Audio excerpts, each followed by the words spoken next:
Well, if there's a surer sign as any that summer is coming to the end, it's swallows gathering on the line.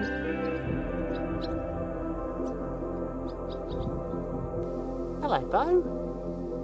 Come here.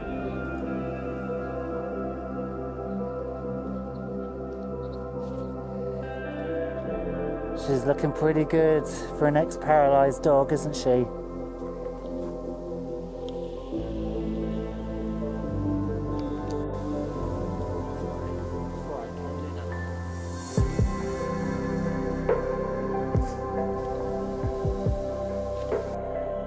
That is not what you want to see in the morning.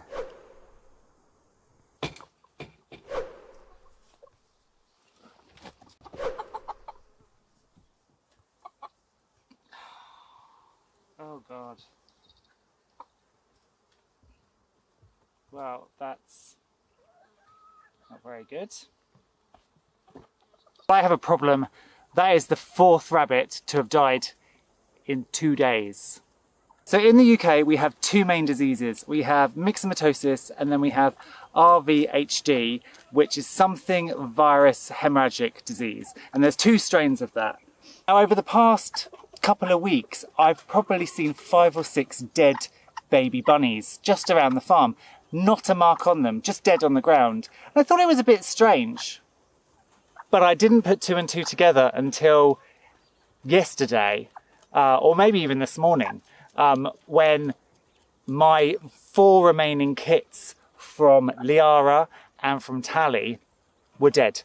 They were perfectly healthy 2 does and 2 bucks that I just hadn't sold yet. And they were fine yesterday. I cleaned them out all yesterday. And then they were dead. Bizarrely, I found one doe yesterday in the water face down, and I thought her sister had stood on her so long that she drowned, but I actually think now they may have RVHD. Now you can vaccinate against it, and a lot of pet owners do, but when you're breeding rabbits for meat and for breeding, it's just prohibitively expensive. The vaccination is about £65 per rabbit, and you need to do that on a yearly basis. So if you have, if you have 10 rabbits, you're looking at £650 just to vaccinate them. I'm pretty lucky. Where I used to work, we had an on-site vet, and he had his own practice. And because I was the livestock manager and I took care of the zoo license, he actually last year sold me 4 vaccines at cost price. So my adults, my 2 bucks and my 2 does, so 4 rabbits in total, are all vaccinated. However, they haven't had their booster. And it's pointless now giving them their booster, because if RVHD is here and they have it, they're either going to die or they're going to survive from their vaccine from last year. So it's going to be over the next few days that we find out whether the vaccinations we had done for last year for Thane, Ralph, Tally and Liara, thank you, whether they actually work. And then on the back of this, I guess what I really need to ask myself is, keeping rabbits financially worth it? And I guess now we're going into we're coming out of the test year and we're going into 2022, which is going to be the year where we actually do need to start making money. There are things I need to start thinking about. I can't be vaccinating all my rabbits. It's too expensive. I don't want to invest lots of time and money into a rabbitry if RVHD can come in and wipe everything out. So it may be that we kit really early in the year, like we did this year, and I try and sell all of the kits to other people, and then it is their responsibility whether they go and get them vaccinated or not, and that doesn't fall on me, because I don't want to be keeping hold of rabbits that I know that I could safeguard and maximise their welfare by vaccinating them, but haven't because of the cost. And also I can't, because you can't vaccinate and then eat those rabbits. I have no intention of eating the OGs, the originals, but I can't be vaccinating all the kits in case I sell them all, and then if I don't, I then can't eat them. So we'll see. The other thing is, I was contemplating producing some high welfare rabbit fur fibre from Angoras. In fact, Sala actually did attempt to buy me a couple of Angoras a year or so ago. He put down a deposit, but then it all fell through. So that was another thing I was thinking of doing, and maybe having Angoras in different colours, and just shearing them once a year, and then also just grooming them and selling it as high expensive, high-end Angora wool. But again, the price and the possibility of losing them through disease probably makes that a no-go. I found another silly silky nest. Maybe it's from even the same silky, but look down here. There we go, 4 little eggs. And once again, here's the pathway. There's the nest. They really don't have much brains. And not only do we have the rabbits, but we have a slight catastrophe. It's not catastrophe, but it's not very nice in the bantams.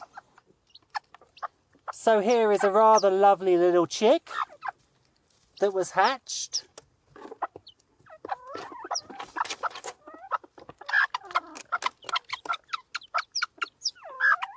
And they also hatched this little chick. Unfortunately though, they attacked this chick and bit into its leg. And I've just realised that this leg is useless. So we're going to have to euthanise this little baby. Very, very sadly, because it's beautiful.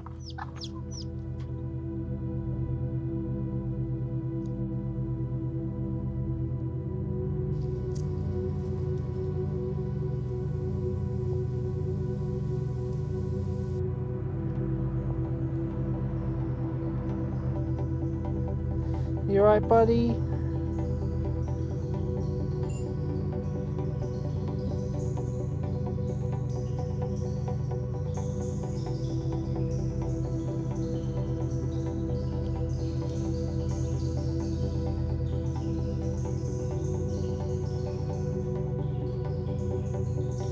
I think my neighbours probably hate me because I don't clear away thistles, but they are absolutely covered in a huge flock of adult and juvenile goldfinches, which to me makes it definitely worthwhile to keep them all.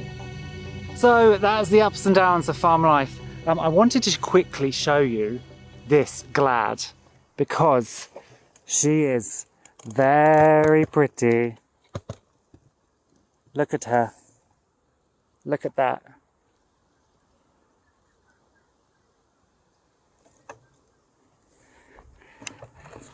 A little sneak peek. We're going to talk more about the garden, the flower garden, the veg patch tomorrow. But I had to show you that little sneak peek because that Glad is stunning.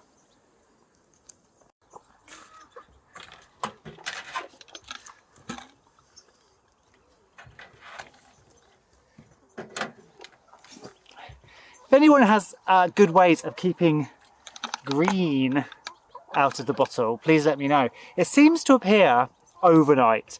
At the moment I have double bottles for every hutch, so I take them home in the day, wash them, replace them with this one, but then within 2 days this will be green again. So effective solutions, please let me know in the comments.